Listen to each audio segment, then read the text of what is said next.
Olá, estamos mais uma vez aqui para mais uma videoaula. Nós já estamos na lição de número 9. Nós vamos estudar hoje Êxodo do capítulo 32 ao capítulo 34. E o assunto da lição diz: adoração ao bezerro de ouro. O texto áureo vai dizer: e depressa se desviou do caminho que lhe havia eu ordenado. Fez para si um bezerro fundido e o adorou. E lhe sacrificou e diz: são estes, ó Israel, os teus deuses que te tiraram da terra do Egito. Êxodo capítulo 32, versículo 8. A verdade prática vai dizer: a apostasia é o resultado final da perda crescente do fervor espiritual e do entusiasmo pela presença de Deus. Aqui Moisés ele subiu ao monte para receber as placas dos 10 mandamentos, essas placas que foram escritas pelas mãos de Deus, e ele passa ali no monte 40 dias e 40 noites sem comer nem beber nada. E consigo ele leva apenas Josué, o seu servo, que estava ali sendo preparado para substituí-lo como líder do povo de Israel. Conforme a gente vai lendo o texto, a gente não tem como afirmar com certeza se Josué ele subiu até o cume do monte juntamente com Moisés ou se ele ficou pelo meio do caminho, mas a impressão que dá quando a gente lê, dá essa sensação de que na verdade ele ficou aguardando ali no meio do caminho, enquanto Moisés subiu ao monte para buscar justamente essas tábuas da aliança. E ao final desses 40 dias, Moisés ele recebe as tábuas com os 10 mandamentos, e o Senhor ali meio que como que interrompesse aquela conversa, fala para ele: olha, Moisés, desce rápido porque o povo já se corrompeu. E ele continua dizendo: esse povo que é um povo obstinado, que é um povo teimoso, é um povo de dura cerviz, ou seja, a cervical dura, não se curva diante do Senhor nesse caso. É um povo que não se inclina diante do Senhor. E Deus que agora está escrevendo os 10 mandamentos, que agora escreve os 10 mandamentos com as suas próprias mãos, com a ponta dos seus dedos. Mandamentos esses, conforme nós já falamos, são as cláusulas dessa aliança que o Senhor está fazendo com o povo. Comparamos até o marido tomando Israel por esposa, Deus como marido tomando Israel por esposa, e ali estão as cláusulas dessa união, desse casamento, dessa aliança. E de repente ali, enquanto o Senhor está escrevendo com os próprios dedos nas tábuas essas cláusulas, o povo de Israel, tão rapidamente, só 40 dias se passaram desde que o Senhor havia falado com eles no trovão, que o monte fumegava e falou com eles ali, e passaram-se só 40 dias, e tão rapidamente o povo já está, se nós formos trazer para esse enredo de esposa e o marido, é como se a noiva, no caso Israel, já estivesse traindo seu marido em plena lua de mel ali, tão recentemente, tão logo já está adulterando. E lembre que nós estudamos na lição anterior os 10 mandamentos. Dos primeiros mandamentos são exatamente esse: não terás outros deuses além de mim. E o segundo, semelhante a este: não farás imagem de escultura. E agora nós temos aqui já nessa lição justamente o tema: o bezerro de ouro. O povo constrói um bezerro, já está adorando justamente esse bezerro, representando ali, na verdade eles trazem a lembrança da vida que eles tinham lá no Egito, no qual eles adoravam o deus boi, o deus Apis, que era uma das principais divindades ali do Egito. E agora que eles constroem esse deus para eles adorarem, eles lembram-se ali do Egito. E aí a gente volta àquele tema: o povo saiu do Egito, mas durante esses 40 anos o Egito nunca saiu do coração do povo de Israel.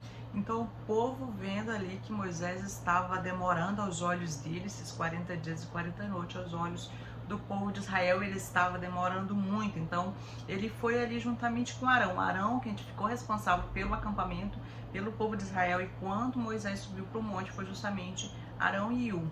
E o povo vai até Arão e chega ali, ele pressiona Arão. E até esse fato dessa pressão que Arão sofre naquele momento é até um alerta para que os obreiros, os nossos obreiros das nossas congregações, fiquem alertas, fiquem vigilantes para como deve ser, qual deve ser a resposta nas situações que você vem sofrendo pressão do povo, como você deve agir, como você deve se deixar guiar nestes momentos. Aqui a gente vê um exemplo de como não fazer.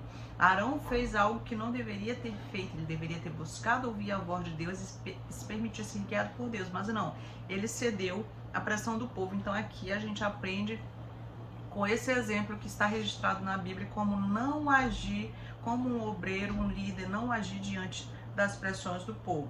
E é interessante que nós vemos que Arão, ele formava uma dupla, digamos assim, muito boa com Moisés, porque ele supria as faltas de Moisés. Moisés não tinha muita habilidade em falar, em discursar, e já Arão tinha essa habilidade, então ele supria essa necessidade de Moisés.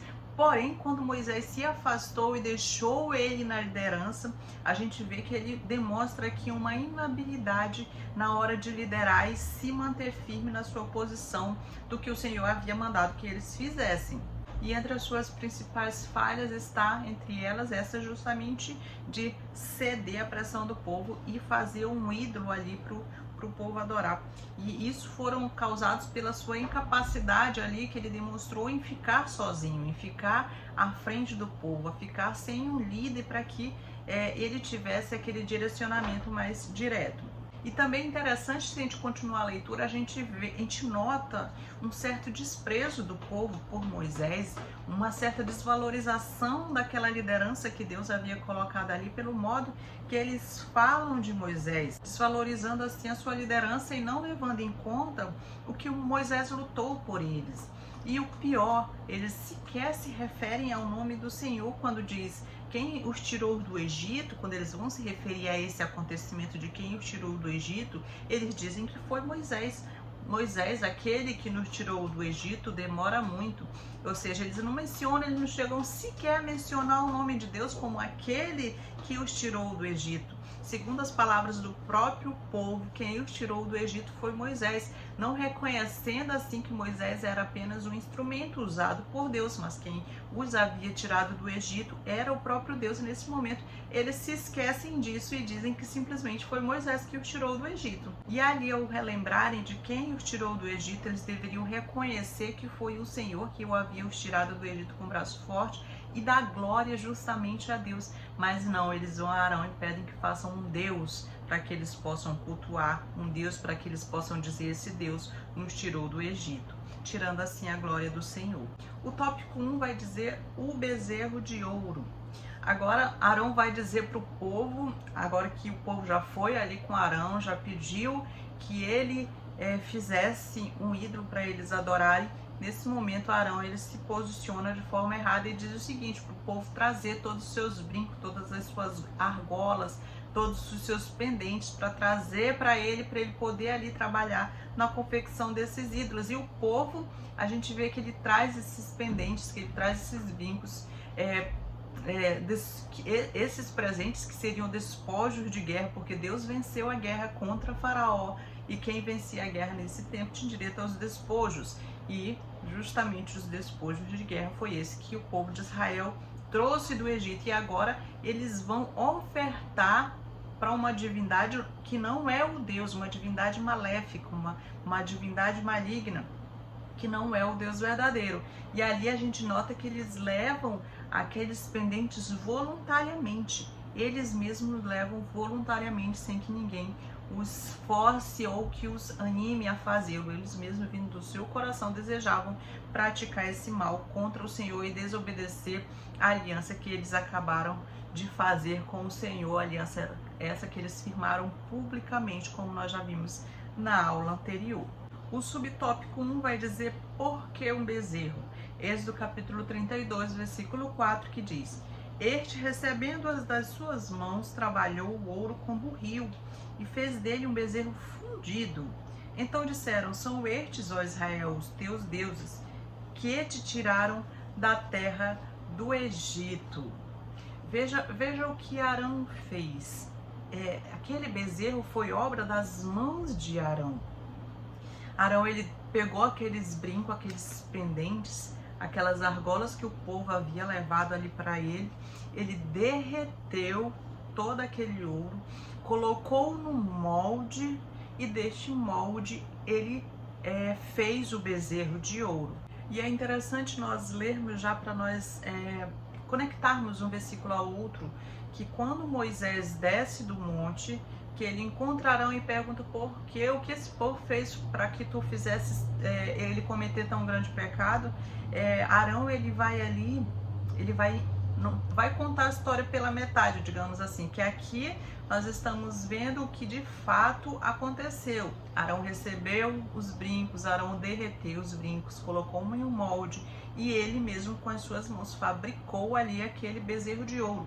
Mas quando Moisés pergunta para ele o que levou ele a fazer o povo a pecar desse modo, ele diz o seguinte, que está lá no versículo 24, 32 e 24, que diz: aí eu mandei que quem tivesse enfeites de ouro tirasse e me desse. Joguei aqueles enfeites no fogo e saiu este bezerro. Ou seja, eu simplesmente joguei ele no fogo e quando eu vi, milagrosamente saiu este bezerro. Ele ali tira a sua responsabilidade de que foi ele que derreteu o ouro, colocou no molde, fabricou aquele bezerro e deu para o povo adorar. Ali ele já fugindo da sua responsabilidade como líder que ele havia ficado ali diante do povo. Mas aí vem justamente a pergunta que o autor da revista vai fazer, que é justamente essa: mas por que um bezerro?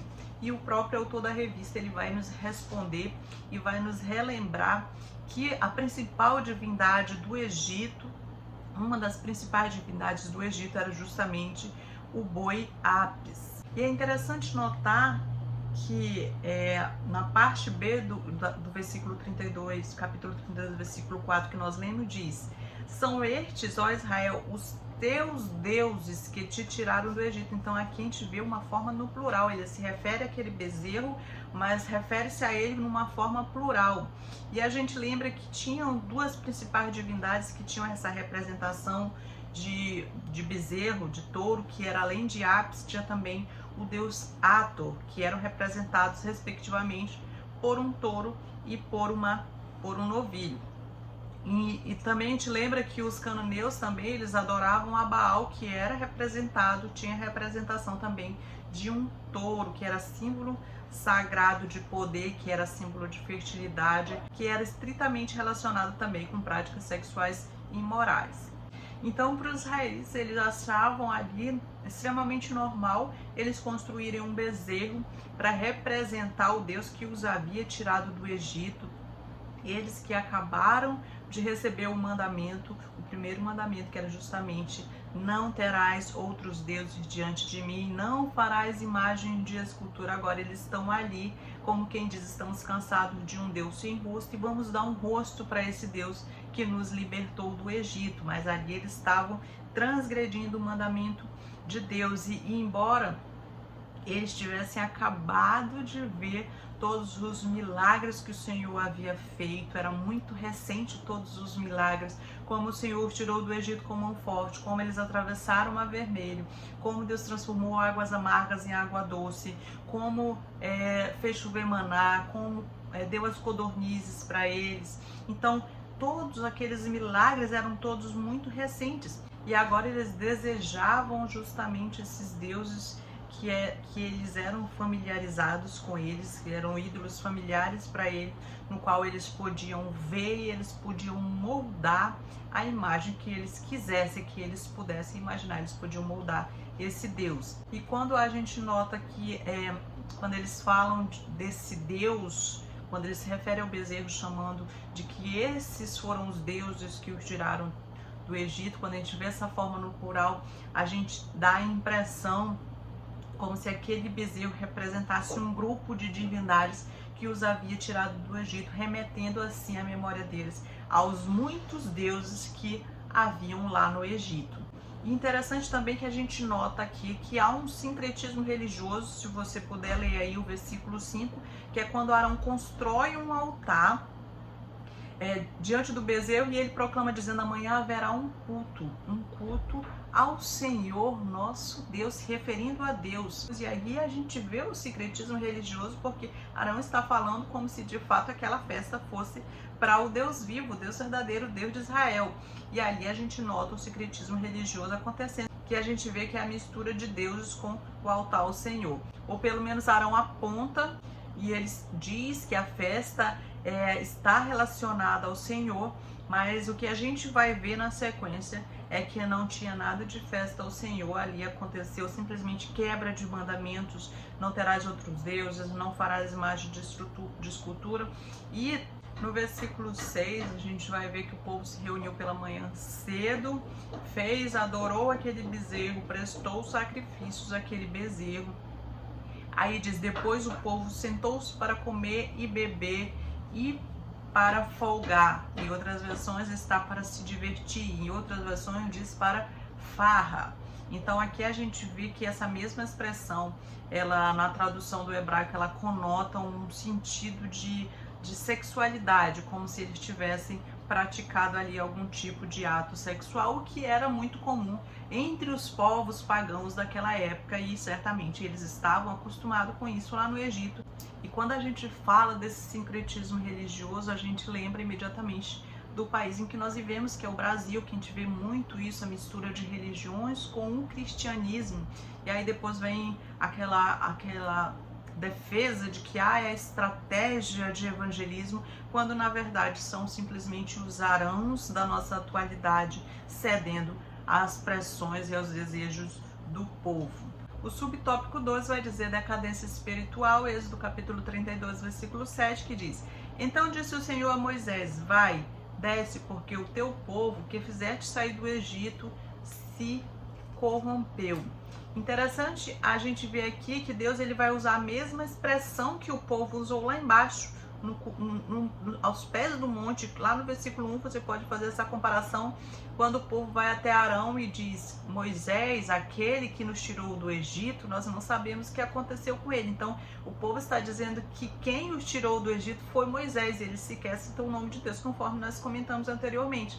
E aqui Deus, quando vai contar para Moisés o que aconteceu, ele se refere justamente do mesmo modo que o povo havia falado dele, que quem tinha tirado eles do Egito não era Deus, mas na verdade era Moisés, e agora Deus se refere do mesmo modo, comparando, dizendo que foi Moisés que os tiraram do Egito. E a gente vê aqui a impaciência do povo, a falta de confiança em Deus, achando muito aqueles 40 dias que Moisés estava ali para trazer as tábuas da aliança, da lei que Deus havia dado ao seu povo. Nessa aliança que ele estava fazendo com o seu povo, o povo demonstrou impaciência e não confiou, não esperou em Deus. E a gente vê que 40 dias atrás Deus havia falado com o povo aos pés do monte, justamente para que o povo aprendesse a temer a Deus e a confiar nesse Deus. Mas o que nós vemos é que o povo foi duro de coração, e com isso a gente nota que o Egito de fato estava no coração do povo de Israel. Deus havia tirado eles do Egito, mas o Egito estava impregnado nos seus corações, e eles se negavam a se curvar diante de Deus para que Deus os libertasse disso. Não, eles preferiam se apegar. Quanto mais tempo passava, mais eles se apegavam a esses deuses antigos, a esses costumes antigos que eles tinham no Egito. E os 40 dias foi o suficiente para que o povo esquecesse de tudo que Deus havia feito por eles, e eles tratassem Moisés com desprezo, tratassem a liderança de Moisés com desprezo. Agora eles estão adorando um bezerro de ouro ali, feito pelas próprias mãos deles, por assim dizer, né? Como nós já falamos, que era tido como uma divindade para o povo egípcio, e essa cultura tinha passado para os israelitas, que ainda estavam guardando isso no seu coração.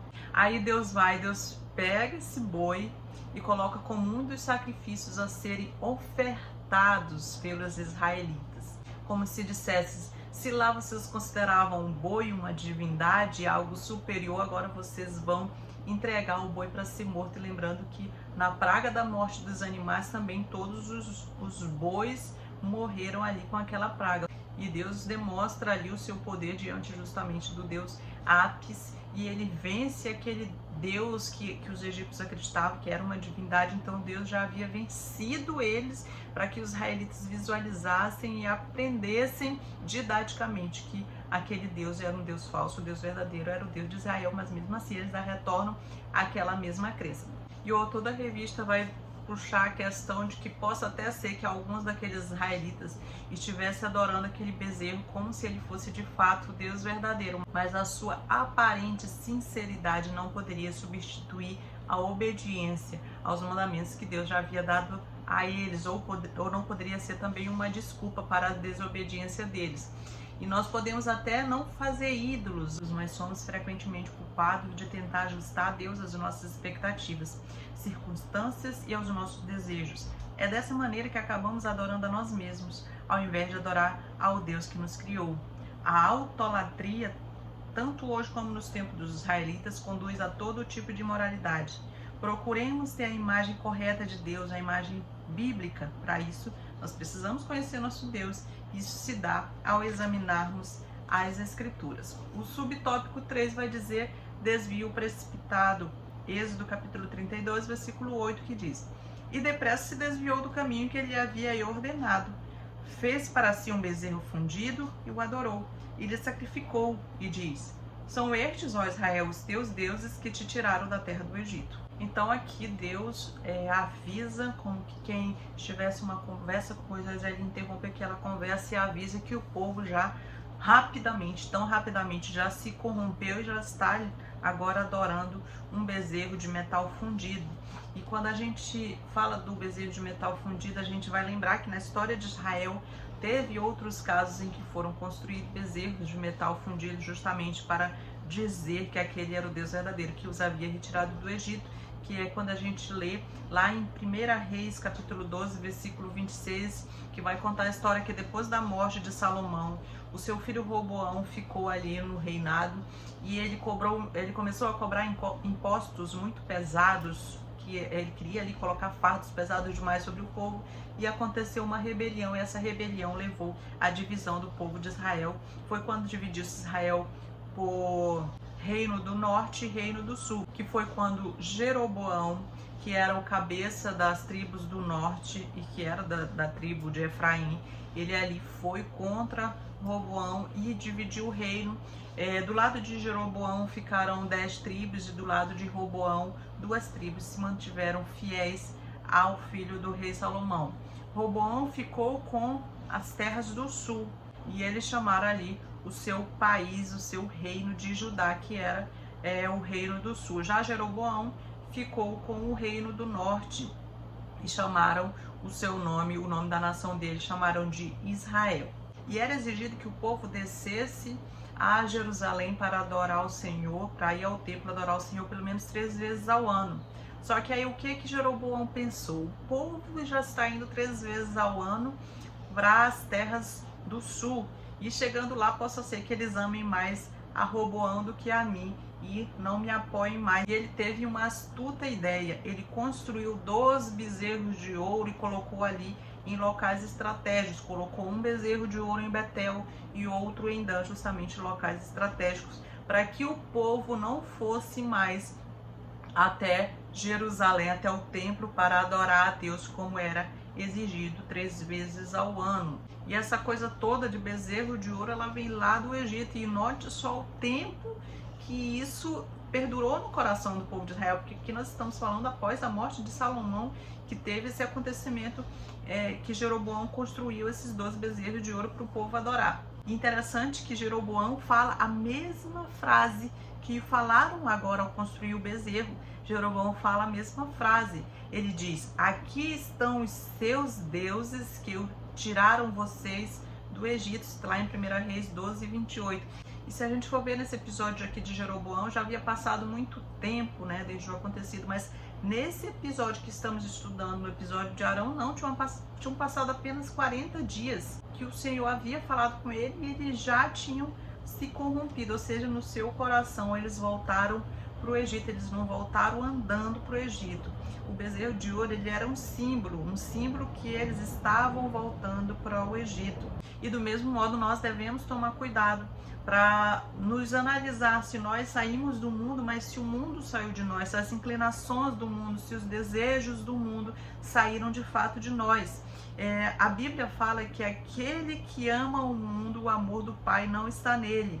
Não ameis o mundo, nem o que no mundo há. Então, se nós dissermos que nós saímos do mundo, mas nós estamos apegados às coisas do mundo, às músicas do mundo, aos desejos, às práticas do mundo, ao namoro mudando, à vida mudando. Então, vigiemos sempre para que nós não estejamos com bezerros de ouro em nosso coração, atrasando assim as nossas vidas. O tópico 2 diz consequências da idolatria, o subtópico 1 diz povo de dura cerviz, Êxodo capítulo 32, versículo 9, que vai dizer: disse mais o Senhor a Moisés, tenho visto este povo, e eis que é povo de dura cerviz, como nós já dizemos, cervical dura, que não se curva, que não se dobra, no caso, diante do Senhor. O povo continua a ser rebelde diante de Deus, eles não se submetem a Deus, sendo que a sujeição ela vai significar obedecer primeiro a Deus e lhe entregar o nosso corpo, a nossa mente, os nossos desejos e a nossa emoção. Por isso que Deus fala que nós devemos amar a Deus acima de todas as coisas, amar a Deus com a nossa alma, com todo o nosso entendimento, com as nossas forças, e o Espírito Santo guiará e renovará cada área da nossa vida. Só então nós seremos capazes de moderar o nosso egoísmo. Lá em Isaías capítulo 48, versículo 4, a parte A vai dizer: porque eu sabia, Deus falando do povo, porque eu sabia que eras duro e a tua cerviz um nervo de ferro que não se dobra, que não se curva diante do Senhor. O povo difícil realmente. O subtópico 2 vai dizer a disciplina de Deus, Êxodo capítulo 32, versículo 10 diz: agora pois deixa-me, para que se acenda contra eles o meu furor e eu os consuma, e de ti farei uma grande nação. Aqui Deus faz uma proposta bem tentadora para Moisés, para fazer a partir dele uma grande nação, a partir da sua família, a partir da sua descendência. E mesmo que Deus tivesse feito isso, que Moisés não tivesse falado nada, Deus ainda assim estaria cumprindo com a sua promessa que ele havia feito a Abraão, Isaque e a Jacó, que deles faria uma grande nação, porque Moisés era descendente de Abraão, Isaque e Jacó. Mesmo assim ele estaria mantendo a sua promessa. Aqui a gente lembra que Deus diz na sua palavra que ele castiga aquele que ele ama. Então a gente vê aqui o autor da revista descrevendo alguns dos juízos de Deus contra essa desobediência, contra este grande pecado, conforme a Bíblia vai relatar. O autor da revista vai citar aqui a quebra das tábuas com os 10 mandamentos, que ali simbolizava a quebra da aliança que o povo de Israel havia se comprometido com Deus ali naquele momento. Aquela quebra das tábuas simbolizava a quebra daquela aliança que Deus havia feito com eles. Também ele vai citar a morte de 3.000 pessoas pelos levitas, que era uma forma de punição ali pela grande desobediência daquele povo. Vai falar também da destruição, queima e moedura vergonhosa do bezerro, onde ele vai moer aquele bezerro, vai derreter, vai moer, vai jogar sobre as águas do riacho, que eram as águas que o povo bebia. Também teve a praga que veio sobre o povo, que também era um modo do juízo de Deus, coisas que envolvem o juízo de Deus. E por fim, e o pior, a recusa de Deus continuar com o seu povo. Então assim a gente aprende muito. Só de lembrar desse versículo que Deus castiga aquele que a gente ama, com isso a gente já aprende muito, tanto para a nossa família, que nós devemos orientar e disciplinar os nossos filhos, porque isso é um ato de amor. Também nós podemos trazer isso para a nossa vida eclesiástica, que os pecados que são cometidos ali pelos membros ou mesmo pelas pessoas que estão na liderança, elas devem ser punidas, elas não devem ficar impunes. Aqui Deus está dando esse exemplo, Ele está nos ensinando que o evangelho que não confronta o pecado não é o evangelho de Cristo. Nós precisamos entender, como filhos de Deus, que conhecemos a palavra de Deus, que essa correção, mesmo que ela doa momentaneamente, mas é para o nosso bem. O subtópico 3 vai dizer a falha de Arão. Êxodo capítulo 32, versículo 21 vai dizer: depois perguntou Moisés a Arão: que te fez este povo, que trouxeste sobre ele tamanho pecado? É como se Moisés perguntasse: o que esse povo fez para que você se convencesse a fazer algo tão horrível? Esse povo te ameaçou de morte? Esse povo ameaçou te espancar? O que ele fez para que tu chegasse a fazer um ato tão terrível contra o nosso Senhor? Então a gente vê que essa decisão de Arão, quase custou a vida dele. A sua decisão absurda, ele mostra ali o declínio espiritual em sua liderança e no meio do povo também, né? Que o povo foi quem deu a ideia, mas o líder era o que havia de se posicionar contra esta ideia e lembrar os mandamentos do Senhor, lembrar que eles iam quebrar os mandamentos do Senhor, iam infligir as leis do Senhor, mas não foi o que foi feito. O erro da liderança de Arão ao ceder às pressões. Então, quando a pessoa está sob pressão, ela precisa saber que ela precisa da orientação de Deus. Essa é a primeira coisa a fazer quando você que é líder, você está sob pressão de quem quer que seja, ou do povo, ou da mais alta liderança. Você precisa ter isso em mente, que você precisa da orientação de Deus antes de tomar uma decisão quando você está sob grande pressão. Porque nós vemos que a pressão às vezes pode levar a pessoa a tomar decisões precipitadas, a tomar decisões erradas. E nós vemos também que com essa responsabilidade que Arão tomou sobre si, que foi ficar à frente da liderança do povo de Israel, aquilo requeria dele uma grande responsabilidade, uma prestação de conta de tudo que ele havia de fazer, tudo que ele fez ali enquanto líder do povo. Então, se Arão estava ali na liderança daquele povo, na ausência de Moisés, ele era responsável pelo povo e era responsável por tudo que o povo fazia a partir dali. E Moisés pergunta a Arão justamente isso: o que foi que esse povo fez que te levou a permitir que o povo cometesse tão grande pecado? E quando ele fala isso, de tamanho pecado, subentende-se que existe grande pecado e existe um pecado menor. Tanto é que você tem graus de pecado, você observa pelos graus de punição que existem. Nem todos os pecados eram punidos da mesma maneira, da mesma forma, com o mesmo rigor. Logo, cada pecado tinha uma gravidade, embora todo pecado é um pecado contra Deus. A blasfêmia contra o Espírito Santo, por exemplo, ela é imperdoável, como nós podemos ver lá em 1 João 5,16, que diz: se alguém vê o seu irmão cometer algum pecado que não traz a morte, deve orar a Deus e ele dará a vida a essa pessoa. Isso no caso de pecados que não trazem a morte, mas há pecados que trazem a morte, e eu não digo que vocês orem a respeito desse pecado. Então ali, quando Moisés fala de grande pecado, ele está dizendo ali para Arão que aquela não é uma situação fácil de resolver, não é algo fácil de desembaralhar naquele momento, porque ali eles quebraram os 2 primeiros mandamentos. O relacionamento vertical entre Deus e o homem ali foi quebrado ainda no começo deste contrato de casamento que eles estavam ali se aliançando. O tópico 3 vai dizer renovando a aliança e as tábuas da lei. Então aqui a gente vê que Deus estava prestes a destruir o povo de Israel, já dando até a solução para continuar a descendência através de Moisés, para continuar a sua aliança com o cumprimento da sua promessa que ele havia feito a Abraão, Isaac e Jacó. Porém, Moisés ele implorou pela misericórdia de Deus, conforme nós conhecemos a história, e Deus poupou o povo de Israel. Então aqui está um dos incontáveis exemplos que nós encontramos na Bíblia que fala a respeito da misericórdia de Deus, que inclusive que diz que ela é a causa de nós não sermos consumidos. Embora nós mereçamos a sua ira, Deus ele está disposto sempre a nos perdoar e a restaurar e a nos dar novos recomeços. Assim como Moisés, nós podemos interceder a Deus pelas pessoas também e pedir que ele nos use para levar-lhes a mensagem da sua misericórdia. Nós servimos um Deus misericordioso. O subtópico 1 vai dizer o arrependimento divino.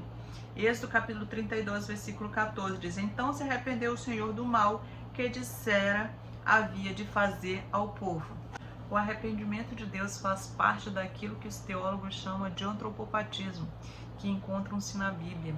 Existem os antropomorfismos, que também o autor da revista vai citar, que são as declarações ou expressões na Bíblia que se referem a Deus como se ele fosse um homem. A Bíblia se refere a Deus numa linguagem humana para transmitir conceitos para nós que seriam intransmissíveis se não fosse essa linguagem antropomórfica, que significa a semelhança ou a forma do homem. Da mesma maneira que a Bíblia se refere a Deus como se ele fosse um homem com corpo, com órgão e membros, a Bíblia se refere a Deus como tendo paixões humanas ou sentimentos humanos, do tipo Deus se entristeceu, a ira de Deus, e entre outras. E entre elas está essa que são os sentimentos que também essa questão do arrependimento, quando diz que Deus se arrependeu do mal que dissera que havia de fazer ao povo. A Bíblia ela vai nos ensinar que Deus é eterno, que Deus é imutável no seu ser. E Deus, sendo onisciente, onipresente, onipotente, é claro que Ele conhece todas as coisas, e todas as coisas existem por decreto dele, nada o surpreende. Então, quando a Bíblia diz que Deus se arrependeu, Ele está usando uma linguagem para dizer que Deus está mudando de ação, está mudando de curso, e Deus está tratando o homem agora à luz daquela nova situação.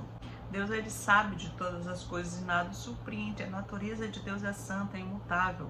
Ele reage sim, Ele tem uma reação a todo esse tipo de coisa, mas para que nós possamos pelo menos ter uma ideia de como isso acontece, a Bíblia ela usa uma linguagem, ou seja, uma semelhança dos sentimentos humanos para que a gente possa compreender. Porque se fosse tentar explicar Deus, não teria como. Deus é inexplicável, não tem como nós conseguirmos compreender. Então é usado uma linguagem humana para que nós possamos pelo menos ter uma ideia de como funciona. Então nós sabemos que nosso Deus ele é onisciente, portanto Ele é imutável, mas ao mesmo tempo ao falar conosco, se relacionar conosco, Ele age como se fosse um de nós, para que nós possamos compreendê-los e nos relacionar intimamente com Ele. O subtópico 2 diz a intercessão de Moisés, Êxodo capítulo 32, versículo 32, que diz: agora, pois, perdoa-lhe o pecado, ou se não, risca-me, peço-te do livro que escreveste. Olha que interessante o papel da liderança de Moisés aqui. Se Moisés não fosse um líder que amasse aquele povo, ele aceitaria essa proposta que Deus havia feito a ele de, a partir da sua descendência, fazer uma nova nação. Mas a gente vê que Moisés era um líder que amava esse povo, e ele tem uma percepção aqui bem interessante quando ele diz para Deus o que as nações não vão pensar de nós se nós fizermos isso, se o Senhor destruir essa nação, o que as outras nações não vão falar de nós. E a resposta de Deus, a intercessão de Moisés, quando ele diz para riscar o nome dele do livro que ele escreveu, a resposta que Deus dá para ele é ele dizendo: do meu livro riscarei todo aquele que pecar contra mim. Como quem diz, a minha regra é essa, e eu não vou aplicar a punição de um a outro. Eu vou riscar do meu livro aquele que pecar contra mim, ele está dizendo. Inclusive, se a gente for lá em Apocalipse capítulo 3, versículo 5, a gente vai ver que tem uma promessa para os que vencerem, que diz: aos que vencerem, de maneira nenhuma terá o seu nome riscado do livro da vida. O subtópico 3 vai dizer novas tábuas da lei, diz ela em Êxodo 34, 10, parte A. Então disse: eis que faço uma aliança diante de todo o teu povo, farei maravilhas que nunca se fizeram em toda a terra, nem entre nação alguma. Aqui nós temos a renovação da aliança que Deus havia feito com o seu povo. O povo havia quebrado inicialmente, agora Deus, demonstrando toda a sua misericórdia, demonstrando todo o seu amor, Ele dá uma nova chance para o povo recomeçar. E quando Ele refaz essa aliança, quando Ele faz novamente, quando Ele refaz essa aliança com o povo, a gente vê que Deus perdoou o povo e que Ele está permitindo que o povo recomece, tente novamente acertar, seguir os seus mandamentos, obedecer a sua palavra. E do mesmo modo, o autor vai dizer que Deus também nos dá chances de novos recomeços, mesmo que tenhamos errado, desde que nos arrependamos verdadeiramente, que peçamos perdão ao Senhor com o intuito de não errar mais. O Senhor nos perdoa, nos dá uma nova chance de recomeço. Ele refaz a aliança conosco, e isso somente por conta do seu grande amor, da sua grande misericórdia. E assim ficamos por aqui. Não esqueçam de pedir a ajuda do doce Espírito Santo sempre que forem lecionar. Ele é quem nos ajuda, Ele que nos guia, quem nos faz lembrar daquilo que nós estudamos. Então, vamos sempre estar pedindo a orientação daquele que está pronto para nos orientar. E não esqueçam de curtir esse vídeo, se inscrevam no canal, compartilhem com o máximo de pessoas que vocês puderem. E fiquem com Deus e até a próxima. Tchau!